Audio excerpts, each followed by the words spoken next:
Olá, bem-vindo a Conversas Cristãs, um espaço em que nós comentamos as atualidades, as notícias principais, à luz da Bíblia, procurando entender do ponto de vista de um cristão que quer seguir os ensinamentos da Palavra de Deus.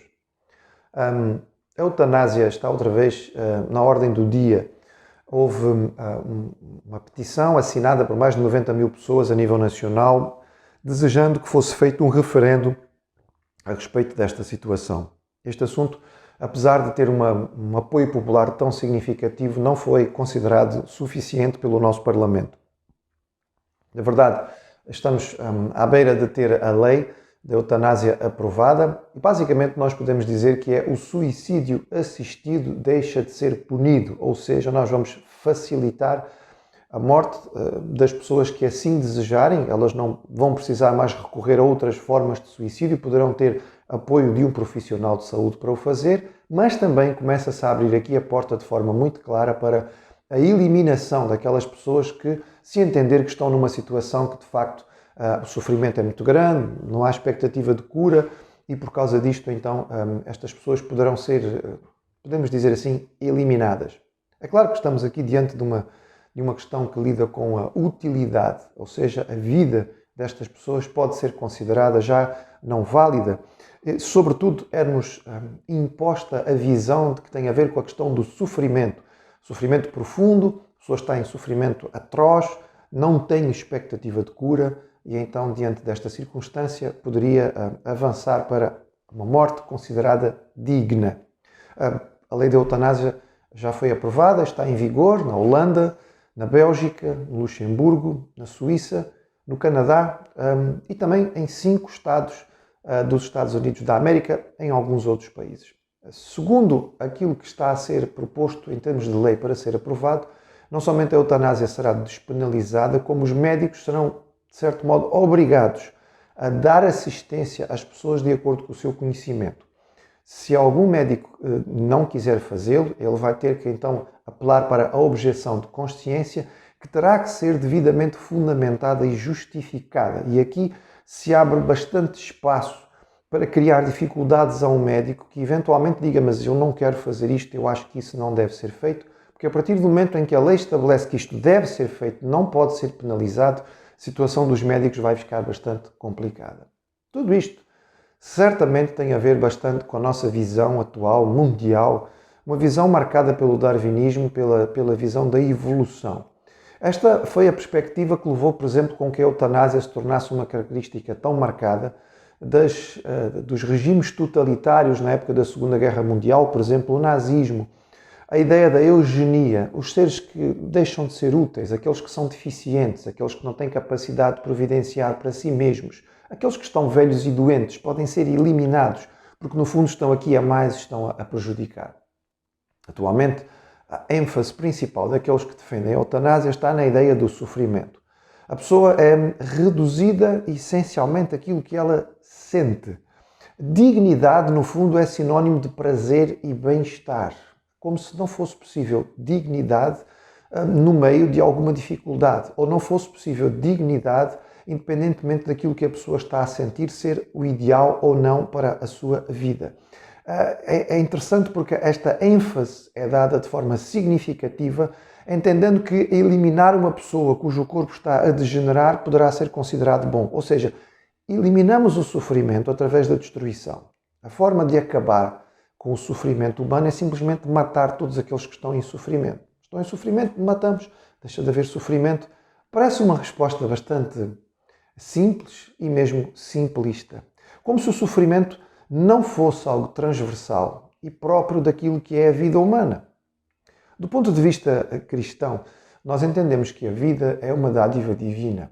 A eutanásia acaba por ser o último ato de rebeldia, o último ato de expressar a vontade humana acima daquilo que está estabelecido como sendo o plano divino para as nossas vidas. É um último ato de independência, no qual o homem bate o pé e diz: eu é que mando em mim mesmo, eu mando na minha vida, eu não quero aceitar isto, eu prefiro que isto seja assim.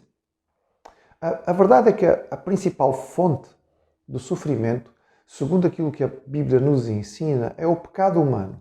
Nós fomos feitos para andar em ligação com Deus. A verdadeira dignidade humana está em nós entendermos o propósito e o sentido da nossa criação. No universo, no mundo em que nós vivemos, em que não existe Criador e nem criação, nós não temos verdadeiramente motivo para estarmos aqui. Não existe uma razão para nós estarmos aqui. Estamos aqui por acaso. Calhou no processo evolutivo nós chegarmos até aqui. Sendo assim, e nós percebemos, então o foco no prazer e na satisfação física acaba por ser fundamental. Não havendo nada disto, então vou eliminar a minha vida. É a lógica do indivíduo que encontra no prazer sexual, por exemplo, a fonte da sua vida e que a partir do momento em que se torna impotente e os medicamentos não conseguem ajudá-lo, ele acha que não vale mais apenas viver. Estamos a falar de pessoas na casa dos 40, 50 anos, mas que acham que a vida não faz mais sentido porque a sua vida estava reduzida a isto. Ora, dignidade não tem a ver com isto. Dignidade tem a ver com nós entendermos porque é que aqui estamos. No mundo em que nós entendemos o Criador e percebemos a criação, a dignidade humana nos é dada pela ligação com Ele. E o sofrimento acontece pela separação. O maior sofrimento é interior. O maior sofrimento não é necessariamente físico. Ele é espiritual, ele é psicológico. E é por isso que a esmagadora maioria das situações de eutanásia acontecem por causa de depressão. Infelizmente, uma grande parte das pessoas que acabam por cometer eutanásia não são avaliadas e apoiadas verdadeiramente do ponto de vista do seu aspecto psicológico. Elas perdem a morte porque elas estão em sofrimento físico, sim, mas essencialmente elas estão em profunda angústia interior. E isto a ciência não consegue resolver. Porque se trata da nossa separação de Deus e não se resolve através de um medicamento. Não se trata desta maneira. Quando nós lemos os estudos feitos nos países onde a eutanásia já existe há alguns anos, percebemos que é exatamente isto. A grande maioria das pessoas elimina a sua própria vida porque não encontra mais sentido e razão de viver.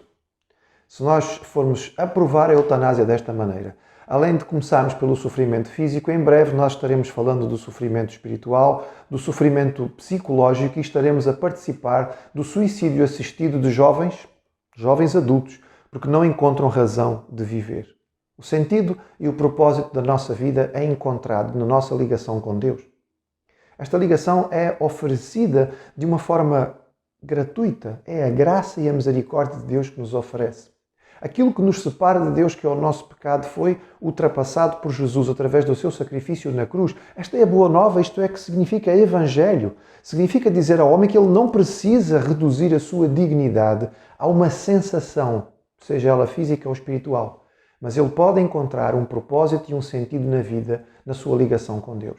E aí nós podemos encontrar testemunhos de pessoas que, no meio de sofrimento atroz, são capazes de estar satisfeitas e contentes. Porque a sua vida, não somente aqui, não depende daquilo que está a sentir, como a sua vida além não é um salto no vazio, mas é uma convicção. Assim, os mártires cristãos sofreram a tortura e o sofrimento e foram capazes de morrer sendo queimados vivos, cantando louvores a Deus. Quando nós olhamos para situações como estas e encontramos tantas histórias de pessoas em situação tão difícil, mas que tornaram as suas vidas produtivas e vidas abençoadoras, nós percebemos que, como cristãos, não podemos concordar com este último ato de rebeldia, não podemos apoiar este facilitar e este banalizar da morte humana. O sofrimento humano não se resolve através da destruição e da morte das pessoas que estão em sofrimento. Resolve-se levando a estas pessoas a paz interior, que só se encontra em Jesus.